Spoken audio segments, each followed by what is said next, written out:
G'day, it's Jamie and welcome to Where's My Yowie. Today I'm reading a Yowie story from Far North Queensland in 1893, so we'll get into it. This was published in the Clarence and Richmond Examiner on Tuesday the 21st of March 1893, titled The Birinji Wallah by Majuba. Many a bushman believes in the bunyip, and therefore stories about strange animals are always listened to with greedy attention at the campfire or in the men's hut. It is enough for the relator of the tale to seem to be describing an actual scene in order to obtain a hearing and sometimes credence to boot. A very remarkable story was told in my hearing in northern Queensland, where the dense jungle on the slopes of the dividing range can be easily imagined to afford cover to remarkable forms of wildlife, never actually seen but often heard of. Few people are aware of the existence of a so-called Australian leopard, which inhabits northern Queensland and the Territory, and few indeed have seen one.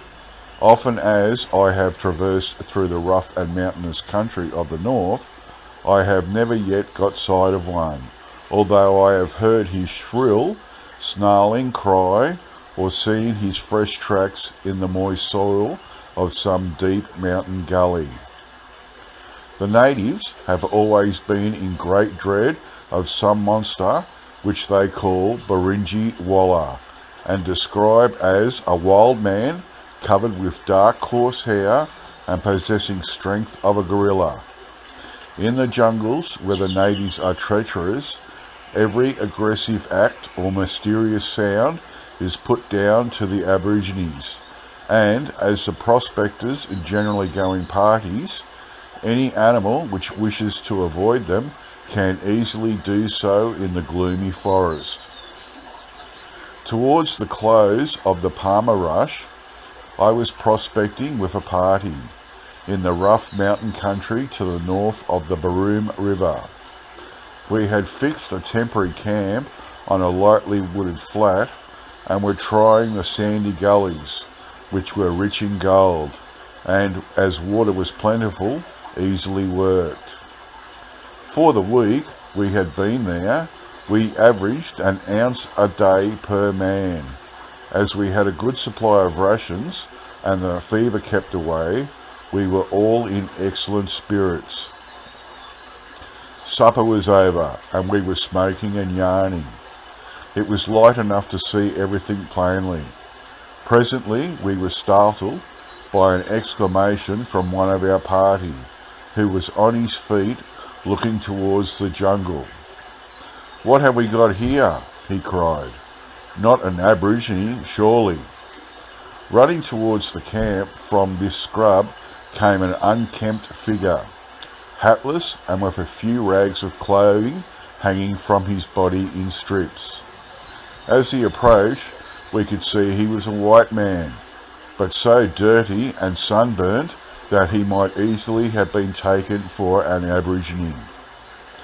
His hair and beard were long and matted, and as he ran he kept looking behind him.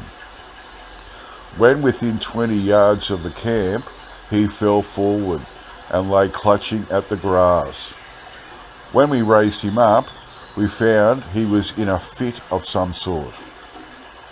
After he had been decently clothed and had satisfied his hunger, for he was ravenous, he told his story, glancing about as he told it in a wild sort of manner. It was only by questioning him that we could get the whole of it from him. His name was Peter Nash, and soon after the rush began to the Palmer, he, with 3 mates, started for the field. Every able-bodied man who could get away was making for the place, and the track, such as it was lined with travellers, mostly on foot, some leading pack horses, for the country was too rough for any trade. One evening they camped for the night on the Laura River, where it ran through a narrow coolabah flat, in which the grass grew in places 5 feet high. Hemming in the flat on either side rose low hills covered with scrub. They put up a tent, for the weather looked doubtful. There must have been at least 200 travellers camped within half a mile of them. It being Nash's turn at cooking, he was kneeling down beside the tent, kneading a damper in a tin dish. From out of the long cane grass fringing the river, without the least warning, a shower of spears came whistling through the air. As he jumped to his feet, a crashing blow fell on his head, and another blow came on his right arm. Next moment he felt himself lifted from the ground and hoisted on the shoulders of an Aboriginal man, who began to bear him off towards the scrub. One shot fired then would have saved him, but his mates and the other diggers were too much astonished and panic-stricken to use their weapons promptly. He tried to cry for help, but his voice only came in a whisper. His right arm hung powerless, but with his left he tore at his captor's hair and tried to find his fingers, his eyes. But his wrist was caught in a powerful grasp and held down. He began to wonder what they would be carrying off for. He had heard of them taking Chinese men thus, but never a white man. Then came to his mind stories he had heard of breaking of victims' limbs to prevent his escaping, and so keeping him in his agony until he was required for their orgies. When he came to himself, he was lying on his back in a small opening surrounded by a vine scrub, above which he could see the tops of high timber-clad hills. The tropical sun high in the heavens beat down with strong force on his head. Close by were some grass humpies, better fashioned than he had been made by Aborigines before, around which a number of women and children were squatting, while beyond them a group of men were sitting or standing, discussing some engrossing topic. With his left hand, he cautiously felt his belt and pockets for his knife. That would serve as a weapon of defence, but the sheath was empty, and the only thing in his pockets was a pocket-looking glass. He thought if he could crawl unobserved to the scrub, he might conceal himself till nightfall and then escape. But he remembered how impossible it was for anything without wings to move without leaving a trail. Better far to be killed at once than to have a limb cut off and roasted before his eyes, so he determined to make an attempt. Turning his head towards the nearest scrub, he began to draw himself cautiously along, making as little noise as possible.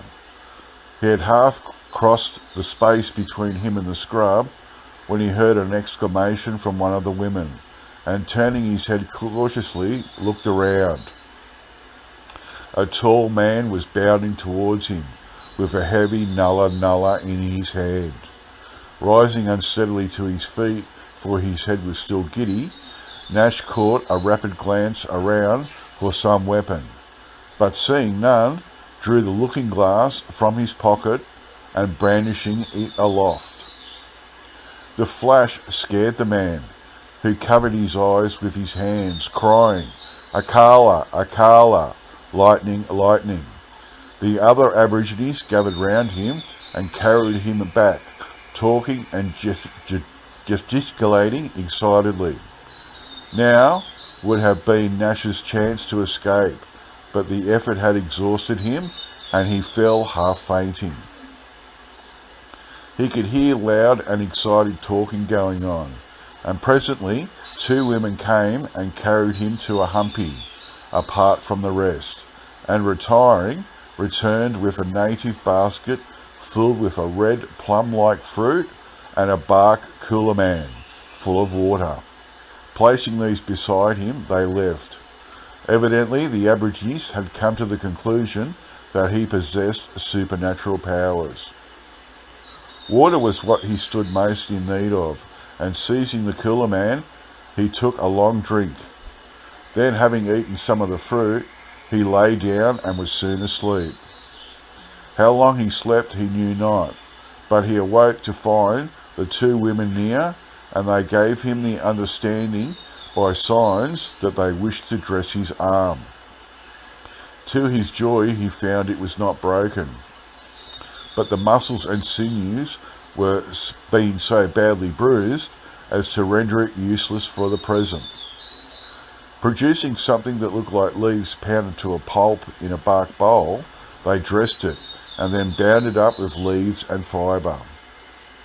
For days Nash lay in the humpy, scarcely able to raise himself to a sitting position, and though the women daily brought him food and water, the rest of the men kept carefully away. He now felt very easy, for he thought they were too much in awe of him to molest him again, and he was only waiting till his strength returned to leave. One afternoon he was lying in the humpy, watching a group of children playing with short reed spears at hunting the kangaroo. Behind them the women were squatted, some making baskets, and all talking and laughing. The young and strong men were away hunting, and there were only a few old fellows pottering about. The heat was intense, for not a breath of wind could reach the opening, surrounded and sheltered as it was by the jungle. A feeling of lassitude had crept over Nash, and he had fallen into a doze. He was startled by a screech from one of the women. It was wonderful how quickly the Aborigines can disappear, and when Nash looked up, there wasn't a sign of an Aborigine, young or old, in the camp. He looked round to see what had caused their flight. What he saw caused a cold shiver to pass through him. Stalking through the middle of the camp came a hairy monster, with a stealthy and noiseless tread. Erect on its hind legs as it was, it stood fully 6 feet high, and it exactly resembled the pictures he had seen of the gorilla.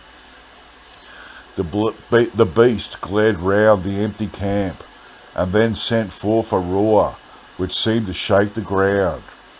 Presently he espied Nash and came towards him, snarling and showing his fangs.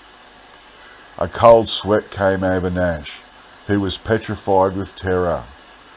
Stretching out its long arms, the animal lifted him from the ground as easily as I might lift a baby, and commenced to carry him off towards the scrub. The sensation was worse than being carried by an Aboriginal man.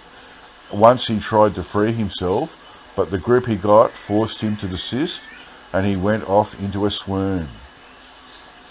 When his senses returned, he found that he was being carried along the edge of a precipice, below which he could see patches of open country and tops of trees. The beast stopped, and here, where the tableland along which they were travelling became depressed, the tops of the trees which grew below came to the edge of the cliff. Leaping down, the beast caught a branch which grew near, and swinging himself into the tree, began to descend into the valley below. On reaching the ground, he relinquished his hold of Nash and went a little way off and began feeding on wild plums. Nash did not dare stir. Night fell, and still the animal did not come near him, though he could hear it moving about by the snapping of the twigs on the plum trees. As night deepened and all became still, Nash's courage began to return, and he began to crawl away. After crawling some distance, he rose to his feet and began to move rapidly, but he had not gone far before he was blocked by a coming of a rock wall. All night he walked, but whichever way he went, he was always brought to a standstill by the precipice. When day began to show signs of breaking, he crawled into some bushes to conceal himself. He found that he had come to the very place he had started from, and there was the beast not 20 yards from him, feeding on plum fruit. It seemed to take very little notice of him, and Nash, after a while feeling hungry, gathered some plums. Seeing a small spring coming from the cliff, he moved to it and got a drink. In time, he found the beast did not molest him and had apparently brought him there either as a companion or as a boy would keep a rabbit or something to look at occasionally. He went about the little valley as he liked and examined it carefully, but all round it was enclosed by the cliff, and he could not see no place of exit, except where he had descended. He often looked longingly at this tree, but the beast was always near it, and even had he not been, Nash doubted he would have had the nerve to try the ascent. Being an old digger, he looked around for signs of minerals, and the place struck him as likely one for gold. He had not explored the hollow long before he found that he was surrounded by reefs, which from the appearance of the outcrop were rich. One day while fossicking, he followed up a ferny spring stream which ran down through a rocky gully. Reaching its head, he found that it emerged from the cliff through a narrow fissure. Peering into this, he was surprised to see a faint gleam of light. Shaking with excitement, he crawled into the narrow opening, for he knew that the gleam of light must come from the tableland above. The narrow passage slowly opened into a roomy cavern, in one corner of which was a sloping shaft communicating with the surface above. He determined to make the attempt in the evening, when darkness began to draw on. He entered the cavern and commenced the ascent. The sides of the shaft were jagged and broken, affording a foothold, and just as the last streaks of light were dying out on the western sky, he stepped onto the tableland. He knew not which way to travel, but he dared not linger where he was. So taking his bearings by the stars, he struck out in the direction which he thought would most likely bring him to some track or watercourse. He wandered through the scrub for 3 days, and then, on bursting into the open flat, espied our camp. As Nash finished speaking, he buried his face in his hands and sat as if overcome by the horrible recollections. A strange figure he looked, with long tangled hair and beard. The silence of the camp, for we were all thinking over his strange story, was broken by Murphy. "Faith, Mr. Nash, you've had some queer experiences in a short space of time, and what with the gorilla and the Aborigines, things have been pretty lively for you in the interior." Nash rose and made a step towards Murphy, with an ugly look on his face, but he controlled himself and resumed his old position with his face buried in his hands. "Well, mates," I said, when Nash has quite recovered from his rough journey, "I vote that he shows us the way to this El Dorado of his, and will soon settle his monster, and bring away a fortune in gold. In the meantime, it's time to turn in, unless we're going to sit here all night." General assessment was made to this, and Nash rolled himself into the blanket which he had been given, for he refused the shelter of a tent. The following day it was arranged that, as soon as Nash had sufficiently recovered to start, we should take a week's provisions and explore the scrub. Murphy, who entirely disbelieved the story, refused to go, and said he would stay and take care of the camp. Nash always seemed restless, and on the second day he declared himself quite recovered and ready to start the following morning. At midnight I was awakened to take my watch. Though we had not seen any Aborigines, we knew there were plenty in our vicinity and thought it better to keep on the safe side. I seated myself under the shadow of a tree, for the waning moon was causing dim light over the flat, and lighting my pipe, I began building castles in the air. I was roused from my reverie by a most extraordinary noise, coming apparently from out of the scrub. I had never heard anything like it in the bush before, and the only thing I can think of to account for it was a stray buffalo bull, for buffalo had occasionally been seen in the Maroon country. The thought of the noise of Nash's gorilla came into my head, and I went to the place where I had seen Nash camp. There was his blanket, but it was empty, and he was nowhere to be seen. I called to him loudly several times, but received no answer. The noise alarmed my mates, who turned out to see what it was all about. When I had explained matters, we searched all around, but no sign of Nash could we find, and at last we turned in, thinking it was most likely that he would appear before the morning. When daybreak came, we found he had not returned. His tracks went straight across the flat, in the direction from which he came when we first saw him. "He must be mad to make back for the scrub," said Curtis.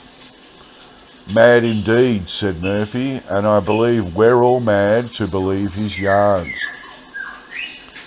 "Mad or not, we'll have to turn out and look for him now," I replied, "and before long we'll know whether there's any truth to his story." All agreed we should take up his tracks and see where they led to, so as soon as we had breakfasted, we packed up and bade goodbye to Murphy, who called out after us, "Now, lads, make sure that ye bring back the gorilla alive, for he'll be a fortune in himself if ye get him back to Hooktown." The tracks were easy to follow, for the soil was loose and devoid of herbage. Where the undergrowth was thin, the travelling was present, and in places it was like walking through a choicely stocked hothouse. So handsome were the shrubs, and so heavy the air with aroma. Overhead the branches of tall trees met, while on every side grew wild limes and plum trees loaded with fruit.